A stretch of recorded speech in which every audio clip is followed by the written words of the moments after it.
ड्रामे की अगली एपिसोड में अदिल की तो काफी कोशिश थी कि वो इन दोनों के दरमियान क्लैश पैदा कर दे, मुस्तफा और शर्जीना के दरमियान, लेकिन नहीं। इन दोनों के दरमियान जो भी फासले होते हैं वो दूर हो जाते हैं, क्योंकि मुस्तफा को मालूम हो जाएगा कि अदिल और रुबाब आपस में कितने लड़ते हैं, यहाँ तक कि ये कपल एक दूसरे को अंडरस्टैंड नहीं करता। रुबाब हमेशा अदिल को यही ताने देती है कि मैंने तुम्हें कहाँ से कहाँ खड़ा कर दिया है, तुम्हारे पास बड़ी गाड़ी है, बड़ा घर है, ऑफिस के बॉस हो तुम, ये सब कुछ मेरा दिया हुआ है, इसलिए कभी मुझे चीट मत करना अदिल। यहाँ पर अदिल उससे कहेगा कि क्या तुमने मुस्तफा और शर्जीना को देखा है कि शर्जीना उसकी कितनी खिदमत करती है, उसके लिए चाय बनाना, नाश्ता बनाना, दोनों के दरमियान कितनी मोहब्बत है। लेकिन नहीं, तुम तो हमेशा मुझे ताने देने से बाज नहीं आती, यही जाहिर करती हो कि मैं तुम्हारा गुलाम हूँ। मुस्तफा जब ये देखता है कि इन दोनों के दरमियान कोई अंडरस्टैंडिंग नहीं है और अदिल भाई ने जो बातें की थी वो सिर्फ और सिर्फ मुस्तफा को सुनाने के लिए थी कि मुस्तफा को एहसास हो जाए कि वो वाकई ही में कम अकल है। इसी वजह से इन दोनों के दरमियान कोई क्लैश पैदा नहीं होते और मुस्तफा और शर्जीना आपस में राजी हो ही जाते हैं। ड्रामे में ट्विस्ट तो आपको उस वक्त देखने को मिलने वाला है जब रात का वक्त होगा और शर्जीना बाहर आएगी। अदिल एक बार फिर उससे बातें करने की कोशिश करेगा, यहाँ तक कि हो सकता है वो इससे बेतकल्लुफ होने की कोशिश करे या फिर हाथ पकड़े। मुस्तफा ये बर्दाश्त नहीं कर सकता,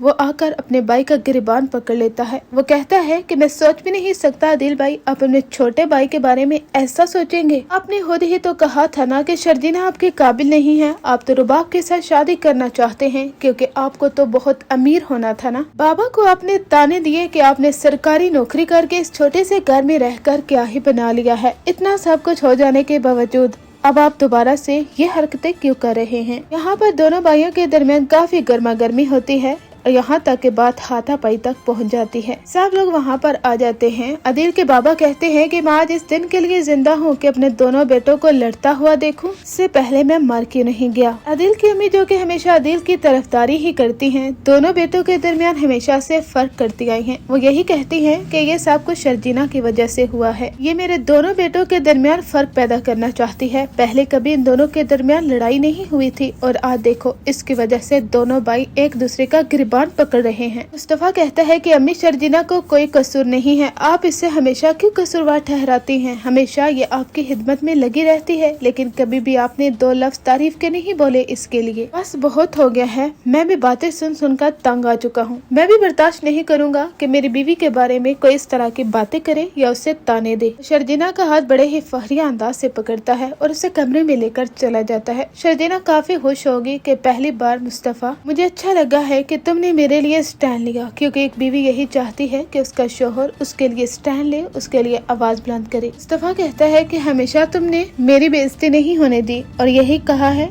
कि तुम मेरे इंसार बर्दाश्त नहीं कर सकती।